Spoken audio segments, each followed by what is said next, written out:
Continuando aqui nossa gravação, nosso último bloco. Por favor, pastor Johnny, leia para nós aqui a última frase. Legal. É privilégio nosso. Obrigado. Imagina.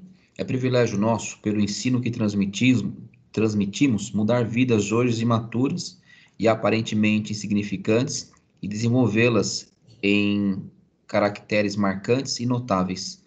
Um ferreiro aleijado apanhou nas ruas um grupo de 4 meninos aparentemente ociosos e que nada prometiam, e passou a ensiná-los pacientemente. Viveu o suficiente para ver tornar-se um deles missionário em terras estrangeiras, outro, membro do gabinete do presidente da sua pátria, o terceiro, secretário particular também de um presidente, e o quarto, aquele que chegou a ocupar a presidência dos Estados Unidos da América do Norte, Warren G. Harding. Olha que fantástico, irmãos, essa frase, né? Porque aqui, quando a gente fala, né, fulano é imaturo, pode ver que se alguém chega para você e fala assim, ó, você está sendo imaturo nesse ponto, parece uma ofensa, né? A gente já vai ler como uma ofensa. Porque a gente não está aberto à discussão de que realmente, em algumas áreas da nossa vida, temos dificuldade. O que eu quero dizer com isso? Notem como que a gente tem problema de escutar. O fato de falar assim, ó, você é imaturo aqui. Pô, imaturo? Eu não sou criança. Sou adulto, sou casado, sou responsável. Você está falando o quê? As pessoas não sabem participar de uma discussão ou de um reconhecimento. Deixa eu dizer aqui uma coisa para vocês, irmãos. Todos nós temos áreas de imaturidade. Todos nós. Não é o fato de termos 30, 40, 50 anos, esse ano faço 51, que a gente é maduro em algumas coisas. Não, tem áreas da nossa vida que não somos maduros. Como assim, pastor? Tem a ver com essa palavra. O que é maturidade? Tem a ver com essa compreensão. Não está pronto ainda, ou não aceitou aquilo. Tem coisas que a pessoa, por exemplo, ela é madura, pelo menos intelectualmente. Mas a maturidade plena é esse conjunto de coisas. Tem a ver com a nossa vida. De que forma? Tem a ver com a nossa vida toda. Em que eu aprendo algo, em que eu vivo. Por que eu estou falando sobre isso? Tem pessoas que têm um currículo bom, que têm uma boa profissão, mas no que se diz respeito, por exemplo, vamos supor, ser generoso, não são maduras. Não são maduras. Não sabe ser generoso. E aí, na hora que você vai falar com essa pessoa, que ela tem posses e tal, ela fala, não, eu não ajudo ninguém não, tal. Realmente, ele não ajuda. Parece que é o fato dele não ter compaixão. Mas dentro dele, ele tem um bloqueio porque ele ainda não entendeu, de fato, a importância da generosidade. Ou seja, o fato dele não ser generoso, que é estranho, porque naquela área ele não é maduro. Muitas pessoas não se enxergam assim, e infelizmente isso faz parte da nossa vida. Parece bobeira, mas quer ver uma outra questão, irmãos? Quando a gente fala de maturidade, como que a gente adquire maturidade plena? O que vocês acham? Como que a gente fala assim, fulano de tal tem maturidade? Qual que seria um dos caminhos? Pode ser vários, mas como que a gente sai da imaturidade? Porque aqui a gente está falando sobre os discípulos de Jesus, que eles não tinham maturidade, de repente eles estão no processo de se tornarem maduros. E aí, até esse ferreiro aleijado ajudou 4 meninos ao ponto deles se tornarem pessoas célebres, missionários, secretários, pessoas importantes e influentes até o presidente dos Estados Unidos. Ou seja, como que sai de uma imaturidade para uma maturidade? Qual é o gatilho? Tem um gatilho. Vocês já pararam para pensar? O que vocês acham? Eu acredito que a paciência ao tomar decisões, falar, é o principal gatilho que indica que uma pessoa é madura. Tá. O que mais? Vamos lá. vocês acham? O desenvolvimento do ser humano, de modo geral, eu acho que é de fato o que vai levá-lo a um equilíbrio para lidar com questões diversas na vida. Então, eu acho que é isso. Vai desenvolvendo, vai crescendo. Desenvolvimento, né? Vamos pensar mais um pouco. Tem um gatilho muito legal, que quando a gente... É uma coisa que atinge quase todas as pessoas que estão ou se tornando maduras ou no processo da maturidade. Paciência é importante? Claro que é, porque isso prova que a pessoa tem controle, tem domínio próprio. Agora, a pessoa pode ser paciente e não necessariamente. Quem mais? O que vocês acham? Uma pessoa madura. Fulano de tal é maduro. Você nota a maturidade. Porque percebam, os apóstolos eram imperfeitos, tinham suas características e os seus defeitos. João não se controlava, mandava fogo vir do céu. Pedro, a gente conhece bem a história. O que mais? O que eles fizeram para sair da imaturidade e para a maturidade? Eles esperaram com paciência, eles tiveram desenvolvimento, tá, tudo bem. Mas tudo isso pode ser um processo cognitivo. Eu aprendi, estão aqui aprendendo. Mas o que eles fizeram de forma plena que a gente pode falar eles realmente se tornaram maduros? Principalmente os apóstolos. Responsabilidade? Exatamente. É o gatilho da maturidade. Responsabilidade.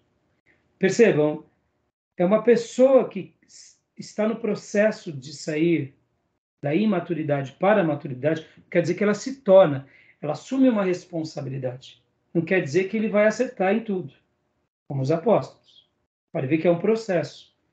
Mas nessa responsabilidade tem a ver com uma outra coisa que desencadeia da responsabilidade, que é o compromisso. Compromisso. E o compromisso tem a ver com a responsabilidade tem a ver com o compromisso. Podem ver, todas as pessoas que saem da imaturidade para a maturidade têm a ver com a responsabilidade, que tem a ver com o compromisso. É mais do que o intelecto, é mais do que a paciência, Gil. Porque eu posso ser paciente, sabe assim, ó? Não, puxa, que pena, né? Eu não me envolvo emocionalmente. Eu tenho controle. Mas isso não quer dizer que eu me tornei maduro. Porque, de repente, eu tenho que ir lá ajudar a fazer as coisas. Então, a responsabilidade... Olha só que interessante. Vocês já viram pessoas casadas que elas são irresponsáveis? É casado, tem 40 anos, mas é irresponsável. De repente, esse camarada que tem 40 anos de idade tem um filho de 14 que é mais homem que ele. Tem mais responsabilidade do que o pai, de 50. E a gente entra em meio parafuso, porque o pai fala com autoridade, quer dar uma de chefe, de macho, mas é um irresponsável. Estão entendendo, irmãos? A responsabilidade é o gatilho que atesta o caminho da maturidade. Pode ver, irmão, todo mundo que é maduro nas páginas da Bíblia, ou se tornou maduro, mesmo chorando, não desistiu, né? Pode ver, os apóstolos, os discípulos. Agora, aqueles que voltam para trás, eles estavam no processo da maturidade. Judas Iscariotes é o exemplo disso. Interessante, não? Na igreja, irmãos, pode ver, por que alguns crescem muito e outros não? Responsabilidade. Responsabilidade. Não é só ativismo. Pode ver que na vida é assim, como pai, como mãe, como profissional. Um profissional responsável e um profissional irresponsável. Tem a ver com isso. Pelo menos é o que eu enxergo, entendeu, irmãos? Uma pessoa realmente responsável, que tem essa responsabilidade, ele tem esse compromisso. Ele é obstinado a cumprir a sua missão, como Paulo, mesmo quando tudo dá errado. Pode ver que é uma pessoa mais intensa em compromisso do que o apóstolo Paulo. Tudo deu errado para Paulo. Mas ele tinha o quê? Uma missão. cumprir a carreira que foi a ele proposta pelo mestre, chegar ao final e ser conduzido como um atleta. Pode ver um atleta só consegue chegar e ter êxito se ele rompe a barreira da responsabilidade, do compromisso. Um profissional muito bem sucedido, e assim é o ministro do Evangelho. Podem ver, irmãos, pessoas que realmente têm responsabilidades e compromissos, elas estão no caminho da maturidade, elas estão saindo da imaturidade e iniciando a cada dia um processo de maturidade. Não estou dizendo que elas são perfeitas, mas elas estão no caminho que as levará a tal. Pode ver que em 3 anos e pouco os apóstolos se transformaram de pessoas extremamente imperfeitas, impulsivas, impetuosos, em santos homens poderosos. Compromisso, compromisso. Podem ver hoje, as famílias elas são compromissadas no ensino das crianças de uma forma geral? Não. Na igreja, irmãos, hoje você tem que ter uma igreja que agrada as pessoas, não uma igreja que leva as pessoas a um compromisso com Deus, entendeu? Pode ver. Por isso que os crentes são tão imaturos, porque não têm responsabilidades. A responsabilidade está até onde eu ganho. Eu ganhei prestígio, eu ganhei púlpito, eu ganhei visibilidade, eu estou sendo honrado, estou sendo reconhecido, porque eu dei essa grana toda aqui para a igreja. Esses dias atrás eu até conversava com obreiros sobre essas questões, muitas pessoas treinando eles sobre isso. Muitas pessoas, irmãos, guardem isso, vocês vão ver na vida, eu já vi várias vezes. As pessoas vão dizimar se elas fizerem o que elas querem na igreja. Pastor, eu posso construir uma parede aqui, porque aquela parede vai ser sempre memorial do quê? É o memorial do que eu fiz. Não é o que o pastor fez ou aquela liderança fez. Eu me lembro de um pastor que ele recebeu um donativo.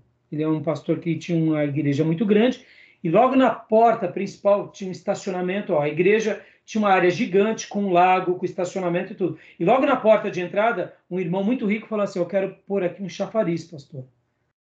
Vou doar um chafariz de mármore, de tal, e não sei o quê. O pastor falou: não, meu irmão, mas quanto que vai custar isso? Não, eu quero esse dinheiro para a gente fazer outras coisas, temos outras propostas. Não, pastor, eu quero chafariz, para embelezar. Não, irmão, muito bem, a sua ideia é legal, mas não, eu vou apresentar a liderança da igreja para ver se isso está dentro do nosso propósito. Na realidade, esse irmão, no momento que não foi atendido, não deu chafariz, não deu nada de saiu da igreja. Porque a proposta era marcar a entrada da igreja que ele esteve ali. Sabe a ideia política? Eu fiz aquela creche, saquei tudo, mas aquela creche foi eu que fiz, aquela escola eu que pintei. Está entendendo, irmãos? É complicado isso. Pode ver que a responsabilidade até de um gestor público nos nossos dias não é com o povo, é com eles, é com a família deles, é com a história deles, é com a conta bancária deles. Pode ver que isso acontece o tempo todo na nossa política. Entendeu? Então, imaturidade, maturidade. Responsabilidade é o gatilho, compromisso é o gatilho. Note uma pessoa compromissada, que tenha responsabilidades e ela cumpre, com certeza, se ela é imatura, mais cedo ou mais tarde ela vai deixar o caminho da imaturidade e vai se tornar uma pessoa muito madura. Beleza? Pode existir outras coisas, irmãos, mas é a forma que eu enxergo, tá bom? Não sei se vocês entenderam e o que vocês acharam dessa fala minha.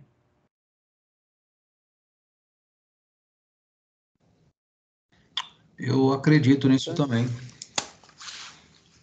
De fato, o responsável, ele nunca deixa arestas ou pontas soltas, né? E se compromete a fundo naquilo que se propôs a fazer. Então, eu acho que é uma boa definição, sim. A gente tira uma ideia de algumas décadas atrás, não nem ser centenas de anos atrás, não, é décadas atrás. Como o desenvolvimento do homem, por exemplo, era muito mais rápido, né? Você pega mesmo os judeus mesmo, né? Onde os meninos de 12 anos já tinham um grau de responsável, já passava mesmo as tribos indígenas, nossa, existe etapas a serem cumpridas. Hoje não tem etapa nenhuma, hoje você tem adolescentes de 30 anos. Então a sociedade está ficando infantilizada.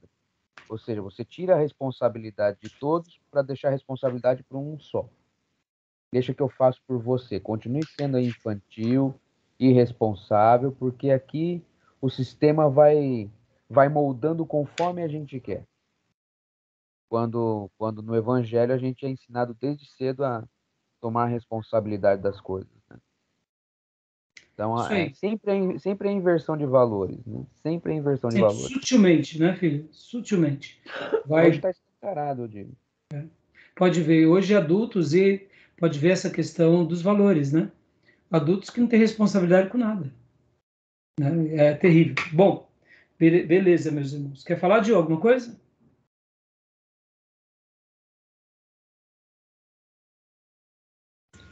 Não, pastor, ok. Tranquilo. Então, vamos lá. Agora, aqui, continuando, eu tinha deixado para vocês semana passada, e dado para vocês semana passada, um vídeo de Howard Hendricks. Mandei no e-mail de vocês, tá? Só não mandei para o pastor Johnny porque eu não tinha o seu e-mail, pastor. Não, o senhor mandou sim. Depois o senhor, eu vi que estava lá no meu drive. Tava também? Então, todos receberam? Tava no Drive. Não é obrigatório, mas eu sugiro vocês assistirem esse vídeo. Howard Hendricks é um dos maiores líderes cristãos que a gente tem, ou teve, eu não sei se ele ainda está vivo, eu creio que sim, mas é brilhante. Ele conta histórias, por exemplo, como essa, que a pessoa que mais influenciou na vida dele foi uma pessoa simples do campo. E todos eles se tornaram homens célebres e líderes de uma envergadura muito grande, porque saíram da imaturidade para a maturidade. Mas quem foi o mentor? Era um caipira lá da fazenda, que pegava as crianças e ia ajudar. Ou seja, poder da informação, poder da informação. Irmãos, agora vamos falar um pouco aqui sobre esse ponto aqui. Impulsivos ou impetuosos? Deixa eu gastar um minuto aqui com vocês. Já ouviram falar? Já ouviram falar sobre os temperamentos? Os temperamentos gregos. Há um livro antigo chamado Os Quatro Temperamentos ou Temperamentos Controlados pelo Espírito Santo. Já ouviram falar desse Já. livro? Colérico. Bom, não lembro os demais, mas já ouvi dos quatro. Já. Isso aí. Colérico, fleumático, sanguíneo e melancólico. Melancólico. Já ouviu falar, Gil? Sim. Já?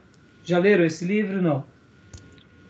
Não, Tá por meio ler na o moda livro isso não, aí agora. mas por ouvir de escola de líderes já conhecia Já já ouviu esses sobre o assunto? temperamentos. Existe Sim. um livro, né? Um livro cristão que, por sinal, eu indico também. Fala, Felipe, você estava dizendo alguma coisa, dá uma travadinha. Tá na moda agora esse negócio, hein? Ah, é? Tá na moda de novo? Tá. Não sabia. Para mim, isso daí era da minha adolescência. Eu nunca mais tinha ouvido falar sobre isso.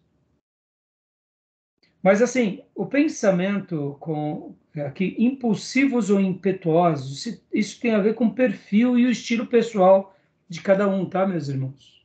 É temperamento? Sim, é temperamentos. Mas cada pessoa tem uma natureza.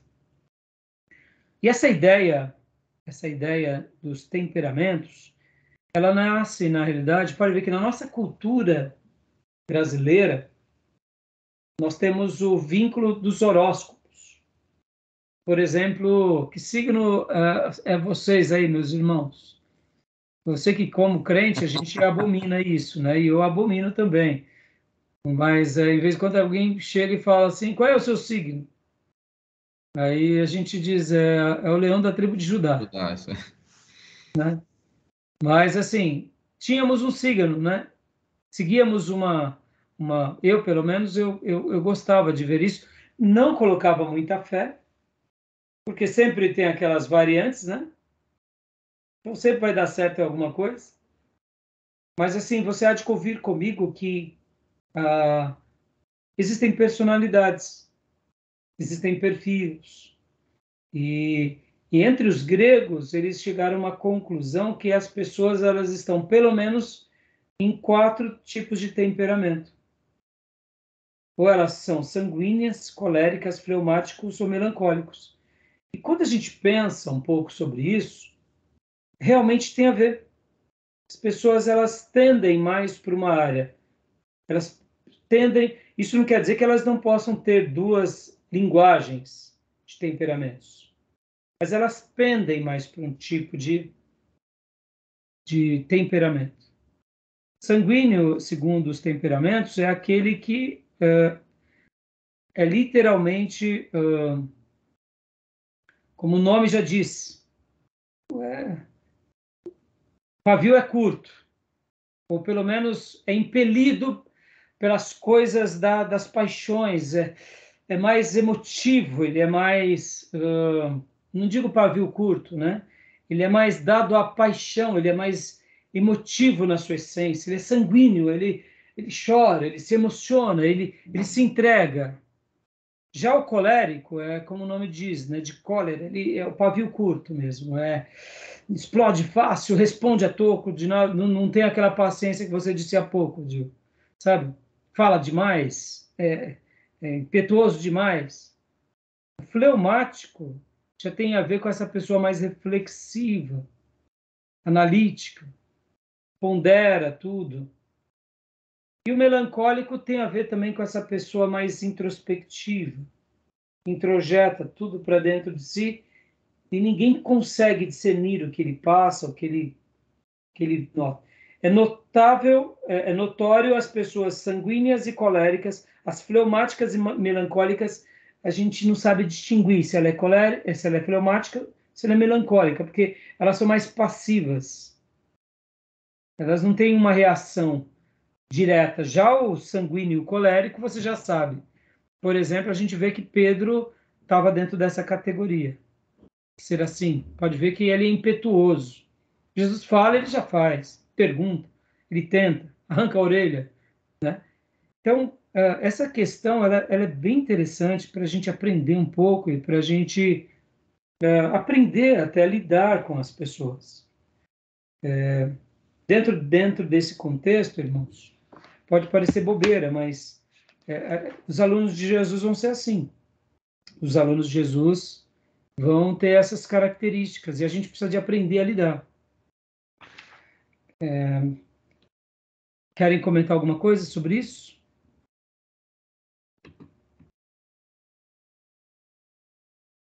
Não, pastor. Tranquilo? Alguma dúvida a princípio? Não? Eu achei uma parte muito interessante do livro, eu não sei em qual ponto está, mas que fala que aqueles que são mais coléricos, sanguíneos, mais impulsivos, né, mais impetuosos, serão os que terão assim mais intensidade na questão quando se tornarem bons mestres, bons líderes, né? Sua propensão assim será muito maior. Achei muito interessante Está dentro esse. errarão mais, mas está dentro da característica, exatamente. Exatamente, Gil. Então, para a gente concluir, vamos ler essa parte aqui para a gente encerrar, irmãos? Pode ler para nós, Gil? Os discípulos de Jesus. Os discípulos de Jesus não eram apenas imaturos. Pior que isso, haviam tido na vida um desenvolvimento errado e falho. Alguns deles eram mesmo gente governada só por impulsos. Pedro era assim, e foi o campeão dos impetuosos. Era um homem impulsivo e precipitado. Qual regado que desce célere e desabaladamente montanha abaixo, atirando-se de encontro às rochas da baixada. Reagia repentinamente. Falava e agia para depois pensar. Temos o exemplo vivo disso, quando se lançou ao mar em certa manhã bem fria e como nadou até a praia para chegar perto de Jesus, quando poderia ter feito isso com o seu barco. João 21, versículo 7. Outro exemplo temos quando ele pediu a Jesus que lhe banhasse também as mãos e o rosto, logo após haver dito Jesus que lhe não consentiria em lavar os pés. E quando Jesus lhe disse que, nesse caso, Pedro não teria parte com ele, submeteu-se. João 13:9. E exemplo mais vivo ainda temos quando Pedro, com rápido golpe de sua espada, decepou a orelha direita do servo do sumo sacerdote. João 18:10. Legal, legal. Qual era o nome do soldado, vocês lembram? Soldado Malco. Mal. Exatamente. Agora, meu pastor Luiz Henrique, no seminário, ele dizia assim, mas pera, como que Pedro conseguiu dar um golpe de espada e arrancou a orelha do soldado? Acho que o pior não é isso, né? Se tivesse pegado... Acho que o pior não é nem isso. O pior é o cara que vai para oração e leva uma espada. Não, mas ele... Então... Ó, agora, o meu professor Luiz Henrique dizia assim que ele pegou a espada, ó. Se ele fizesse assim, ele matava o camarada. Possivelmente ele quis, ó, arrancar o palco, devia ser tapogijo. Tem a ver, né? Opa! Entendeu? Então, Pedro ali, arrancar a orelha, foi o jeito educado do apóstolo registrar, porque o que ele queria mesmo era decepar o pescoço, entendeu? Possivelmente, irmãos, interessante, né? Então, Pedro é o nosso irmão impetuoso, e como o Gil falou, dentro da característica de cada um, você vai ter o lado ruim, mas vai ter o lado bom. No momento do momento que você realmente se torna maduro, é aquilo. Né? O autor começa muito bem, né? Que os discípulos não eram apenas imaturos, era pior que isso. Né? Então, quer dizer, essa é a nossa história, irmãos. Essa é a nossa história, a gente está aprendendo a cada dia. Né? Tá bom? Vamos continuar a leitura aqui para a gente acabar rapidinho. Pastor Johnny, leia para nós agora aqui. João também não se mostrou menos impetuoso, tanto que Jesus o chamou de filho do trovão. Estão me ouvindo? Estamos. Ah, legal. Diz Carlos R. Brown, ele mostrou ser filho da tempestade. Houve ocasiões em que teve explosões fortes e terríveis. Certas vezes, em sua ira ou entusiasmo, agia qual redemoinho impetuoso, qual poderoso furacão. Muito longe de se revelar homem calmo, paciente, sofredor e manso, era de caráter violento. Manifestou isso quando, com outros discípulos, entrou numa vila de samaritanos para arrumar pouso para o mestre. Ante a recusa de hospedagem, ele se indignou tanto que disse a Jesus: Senhor, queres que mandemos descer fogo do céu para consumir essa gente? Lucas 9:54. Caminhou muito este apóstolo até chegar a escrever em sua primeira carta, capítulo 4, versículo 8: Quem não ama não conhece a Deus. Irmãos, é só Deus mesmo para transformar. Agora, percebam, lembra que eu falei da responsabilidade?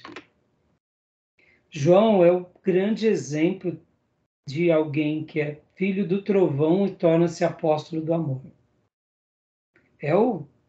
Tanto é que na história da igreja primitiva, irmãos, os apóstolos que mais marcaram a igreja primitiva, além de Paulo, Pedro, foi João.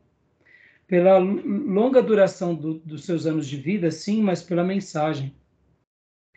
Contam os historiadores que João, ele realmente conseguiu encarnar a doutrina do amor de uma forma magnífica. Aí eu te digo, mas o que fez ele mudar? Foi a responsabilidade e o compromisso dele. Que era o temperamento dele, mas foi a entrega. Perceba, irmão, a entrega diz muito mais do que palavras. Palavras podem mentir, mas o comportamento diz a verdade. E o verdadeiro compromisso e a verdadeira responsabilidade está aliada ao quê? A uma entrega plena e total. É fantástico isso, não? Depois estudem mais sobre a biografia do apóstolo João. É magnífica. Magnífica. A maneira que ele se portava, a maneira que ele ensinava, a maneira que ele vivia e a maneira em que ele deixou os princípios do amor entre os cristãos. Segundo os historiadores, João conseguiu deixar clara a mensagem do amor. Aquilo que a gente lê no Evangelho de João, e principalmente nas cartas de João, era a encarnação da mensagem dele. Sobre filhinhos, amai-vos uns aos outros. ele conseguiu viver isso na sua inteireza.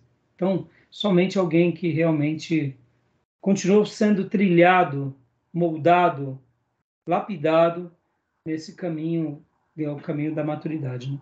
Para a gente concluir, continua para nós, Gil.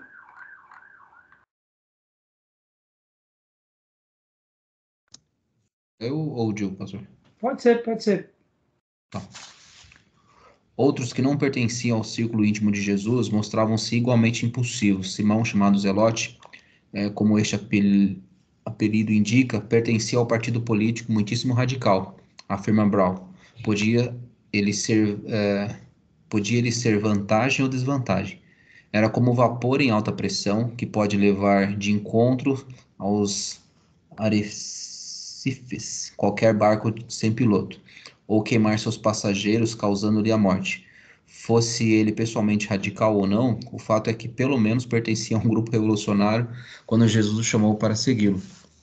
Pode continuar.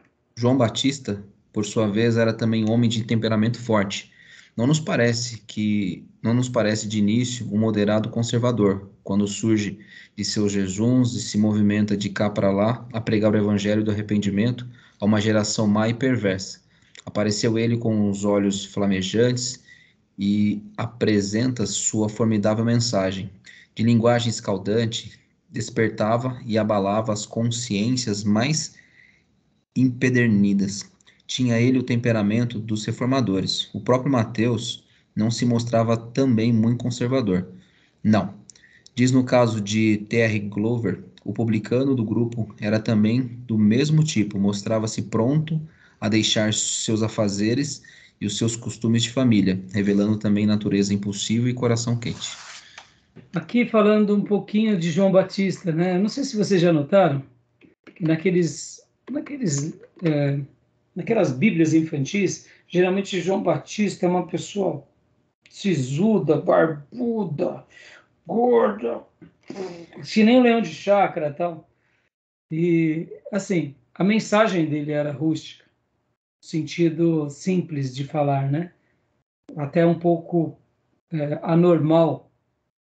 Mas sabe aqueles desenhos bíblicos que passavam na TV antigamente, tal, uns desenhos bíblicos muito bons?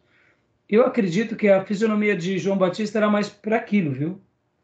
Porque ele era de família sacerdotal, ele não era de uma família de carpinteiro. Por exemplo, Jesus foi criado por um carpinteiro. Logo, Jesus possivelmente tinha uns bíceps, uns ombros atléticos. João Batista era de família sacerdotal. Não tinha que pegar tanto no pesado. Tinha os trabalhos normais. Mas naquele desenho mostra um João Batista assim mais belo, né? No sentido da sua fisionomia. Eu não sei se vocês sabem qual é os desenhos que eu estou falando. É uns que passavam no SBT há muitos anos atrás. É uma temporada linda. Então depois pesquisem e olhem. Vale a pena assistir, porque ali o João Batista tem uma mensagem poderosa, mas ele é cortês, ele é amável, ele prega com veemência e severidade, mas ele não é rude, sim. Não é um leão de chácara, tá? Mas assim, a mensagem dele era assim. Então, para a gente concluir, para a gente encerrar agora sim, Gil, leia para nós, Gil.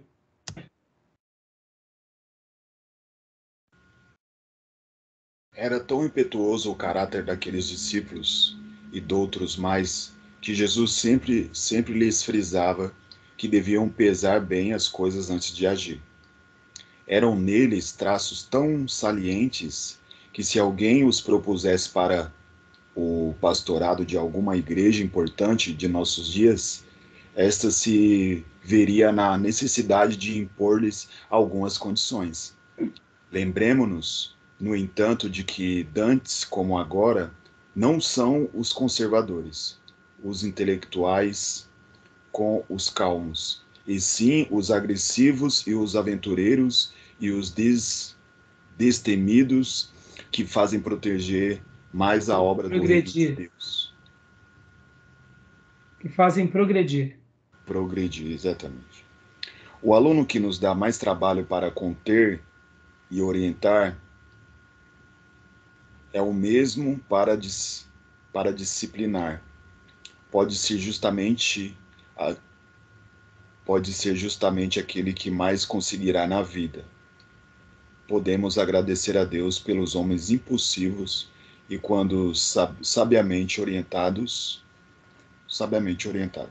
Glória a Deus. Aquilo que você tinha acabado de falar, Exatamente isso. é desse ponto. Fantástico, né, meus irmãos? E eu gostei dessa observação aqui, que se os nossos amados irmãos apóstolos e outros mais fossem convidados para pastorear as grandes igrejas, talvez eles não iriam ser bem quisto, não. Iam ter que seguir certas orientações, porque senão estariam fora do propósito. Tá bom, meus irmãos? Esses são os alunos que somos. E aqui, para eu concluir, tenha uma cobrança elevada de si, mas cuidado também para você não ter uma cobrança mais elevada do que Deus tenha de você, tá bom? Cobre de você mesmo ser consagrado, ser dedicado, ser uma pessoa de responsabilidade. Mas cuidado para você não cobrar coisas mais elevadas do que Deus pede de você. Porque muitas vezes a gente acaba fazendo dessa cobrança uma cobrança até mais, eu diria, traumática para nós mesmos. Jesus quer nos mudar. E qual vai ser o processo dele nos mudar? Não vai ser, por exemplo, introjetando cobranças na nossa cabeça, mas vai ser fazer com que entendamos aonde somos falhos, aonde somos limitados. Pode ver, o processo de Deus nos educando nunca é nos oprimindo, é nos corrigindo em amor, como ele fez com os apóstolos. Pode ver, ele tinha paciência. Pode ver que na nossa vida Deus tem paciência o tempo todo. O problema é que nós, muitas vezes, vivemos em função da nossa vida e não de seguir a vontade de Deus. Se algo dá errado segundo os nossos planos, a gente se emburrece e abandona. Lembra que eu falei que a responsabilidade é o compromisso? No momento em que eu não abandono, que eu não fugo, que eu me mantenho, eu demonstro o seguinte: eu quero, mesmo que errando, mesmo sendo imaturo, eu quero trilhar no caminho da maturidade. Senhor, me ajuda. Todos nós teremos problema no casamento, na educação dos filhos, na condução dos irmãos, no discipulado das pessoas. A gente tem que ter uma alta cobrança nossa, no sentido de melhorar. Mas muitas vezes a gente quer fazer do nosso jeitinho. E aí não dá certo do nosso jeitinho, a gente espana. Porque na realidade o que está em pauta é o nosso gosto, não o gosto de Deus. É nossa forma de fazer ministério. Como eu disse, irmãos, a gente não vai ter tudo como a gente quer. A gente não vai ter uma igreja como a gente quer. A gente não vai ter, muitas vezes, recursos como a gente quer, mas a gente vai ter tudo que Deus deseja para nós termos um ministério frutífero e realizado. Podem ver que os apóstolos não eram de uma escola de nobreza, mas foram de uma escola de vencedores. Por quê? Porque eles não desistiram.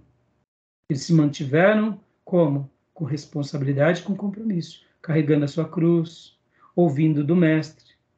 Podem ver que eles não se emburrecem para o mestre. Quantas vezes Jesus disse para eles: até quando, a geração incrédula, eu terei que estar convosco? É com muita frequência. E eles estavam assim: tá bom, Senhor, tá bom. Hoje, eu diria que o que faz a gente trilhar no caminho da maturidade é ter essa postura de ser ensinável. De estar dizendo, sim, eu quero aprender, Senhor, tenha paciência comigo. E aí Deus vai nos moldando, irmãos. Como eu disse, todos nós temos eu diria, um reset. Tem coisas que entendemos com facilidade, tem coisas que não entendemos. Tem coisas que entendemos com facilidade e a nossa dificuldade é pôr em prática. E tem coisas que a gente nem entende e muito menos quer pôr em prática. Que o Senhor nos ajude e que Ele seja o nosso bom mestre na caminhada, tá bom? Beleza, meus irmãos? Algum comentário, alguma dúvida? Amém. Que o Senhor tenha misericórdia de nós. Amém. Então tá bom, meus irmãos. Então, até terça que vem. Estamos já chegando quase no final do nosso módulo. Vamos ter mais algumas aulas só. Eu passo para vocês depois. E aí a prova. E aí, depois férias, né? Então, a gente está indo com bastante cautela nesse livro, porque ele é muito bom para a gente refletir o verdadeiro cristianismo. lembrando das lições do nosso mestre. Tá bom? Pastor, a última aula quando? Então, deixa eu Tem parar a ideia? gravação aqui, eu já até alinho com vocês, tá bom? Pode ser? Tá, pode. Então tá bom. Deixa eu parar aqui. Então Deus abençoe, meus irmãos. Vou parar a gravação.